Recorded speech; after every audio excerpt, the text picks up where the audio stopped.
Hello everybody, it's Renee. I hope you're having a great Saturday. Okay, so this is just a little bit of a share on what I use when I'm doing my Copic coloring, the paper and the stamp pads. I'm going to go through the pads that you should sort of stay away from and then tell you which ones that I think are really good. I did see a video today and they were really talking about how great the Nina paper is. I'll post that link down below. That was a very good share. I can't remember who it was because I watched probably 15 videos this morning. Anyway, so the paper that I've been using is the Beepaper Company acid-free bleed-proof paper. It's 110 pound.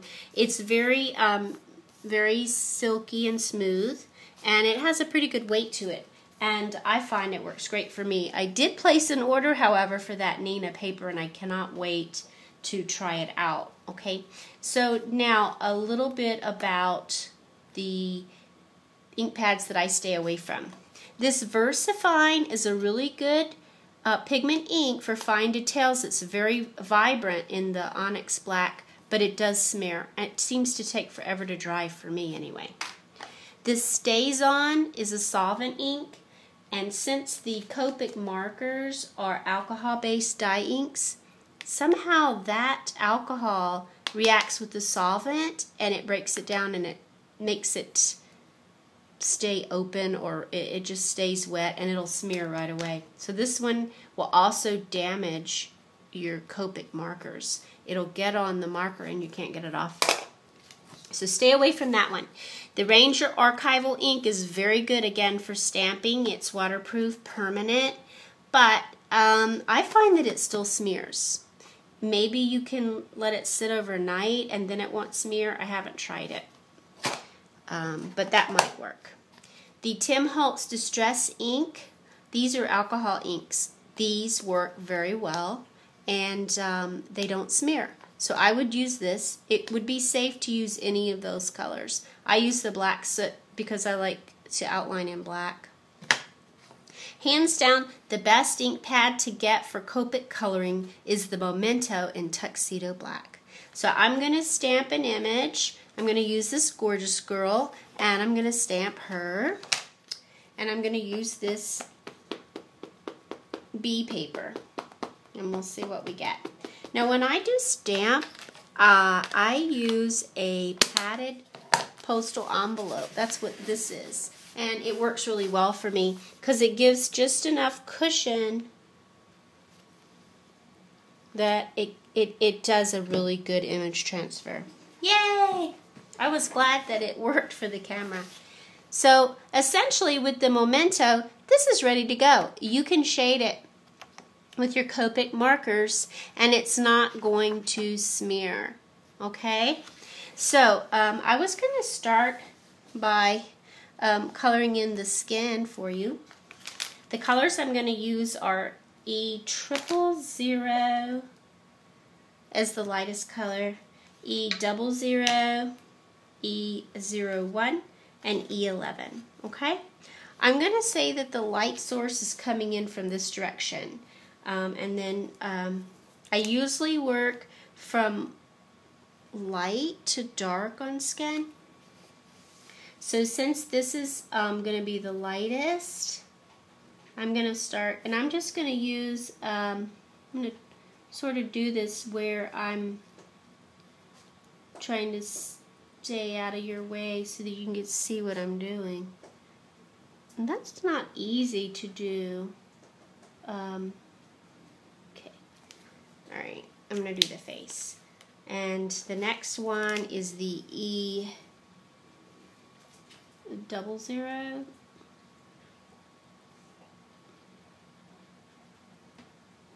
Just put in a little bit more color. Still keeping in mind the light's coming from that direction. Oh, that is the desert sun coming in the window. I'm sorry, I don't know how long that was going on. I do apologize. Okay. Now this is the E01. So I want to do a little bit of that underneath her hair, underneath her eyes. and then around the left side, which will be in the shadow. Okay?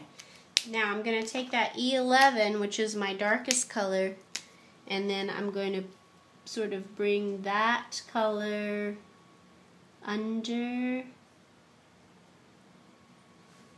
and you know, just kind of pull that other color over. So it's in the shadow. Nice. So then I'm going to take my E000 and I'm going to just go over this whole face. Yeah. So we've still got the light on that side, but we've blended in a little bit better. Now, you know, just do the same thing for the arms and the legs. I think this is the light. Anything that's going to be directly under her skirt's going to be a little dark. That little neck.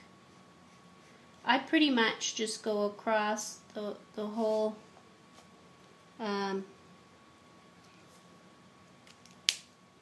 extremities with the E000.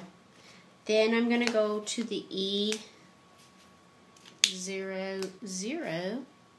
Can you see? Oh, let me try to turn it that way. And it helps if you turn your image to, you can turn your image all you want. Nice. Okay, then the E01. I'm definitely going to put that on the shadow side of the arm. And there's going to be more shadow side on this arm than the other. Now,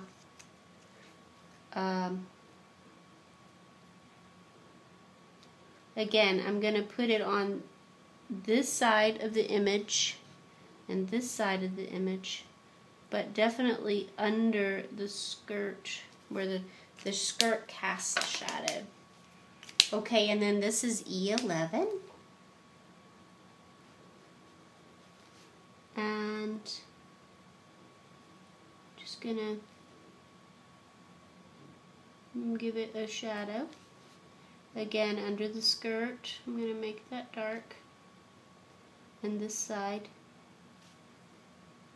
that's in the shadows.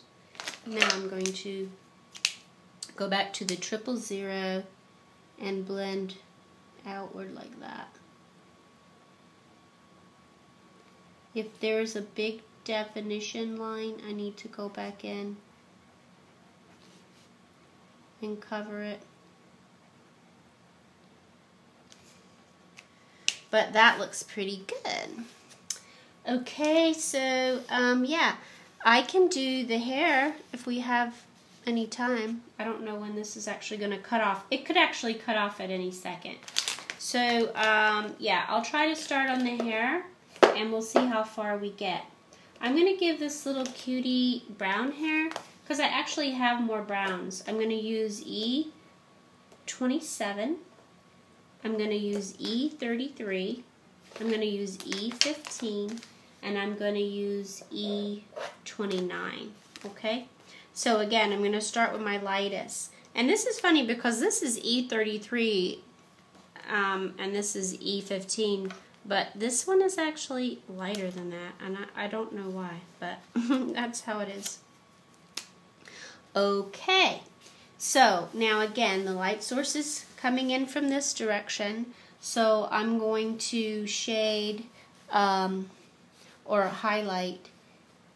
Actually, it's pretty common for people to use that highlight and just keep that for the last bit and use the highlighter color in the shadows so that you can see where the shadows are. And then if you sort of put too much, you've only put the highlight too much. And then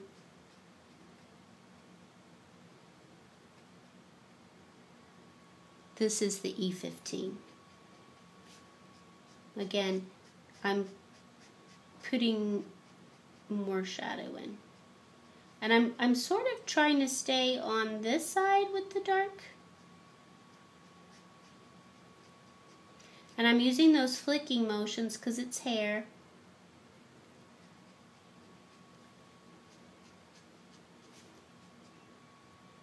And except for that back, I'm just going to color that in.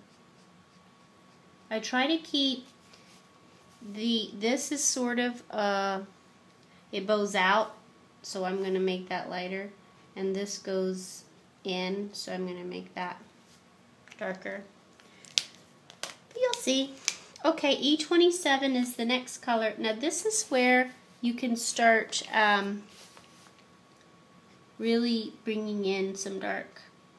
And you still want to, it's kind of hard to do without covering that because I want to get it so you can see it.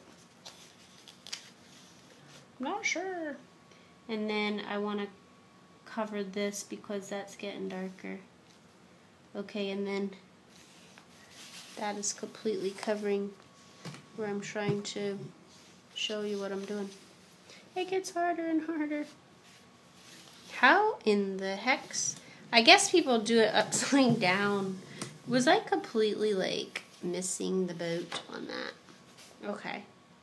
So again, I'm just trying to get the dark. This is just a little dark. That's probably pretty aggravating and annoying. But this side is going to be much darker because it's on the shaded side. So I am going to keep that in mind when I'm doing it. And then again, this once it gets down here, I just sort of let it be darker.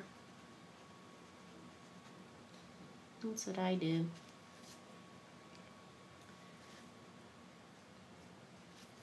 Okay, now this is the darkest color. So for the darkest color, it's really, you know, going to be the darkest right at the part. Some people put like a lighter right at the part, and I think that looks good. Or I guess you could go over it with a white marker. Then this part right here is pretty dark.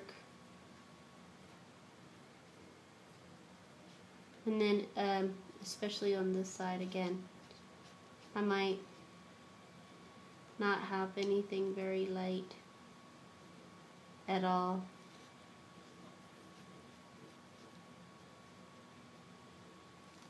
Okay, now what I'd like to do then is finish off with pulling that color up, pulling that color down, and sort of pushing that darkness in and pulling up that darkness. So I'm pulling up from that color that was still wet.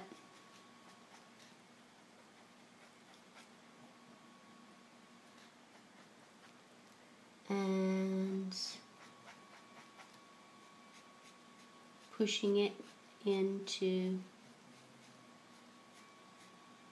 this paper really allows you to pull and push the color.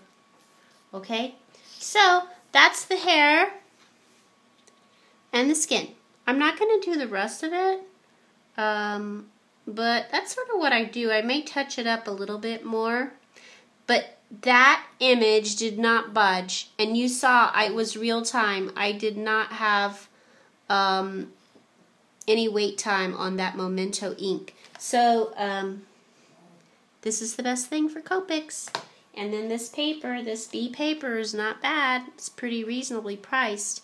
I am going to check out that Nina. I can't wait. So thanks for watching, everybody. Have a good evening.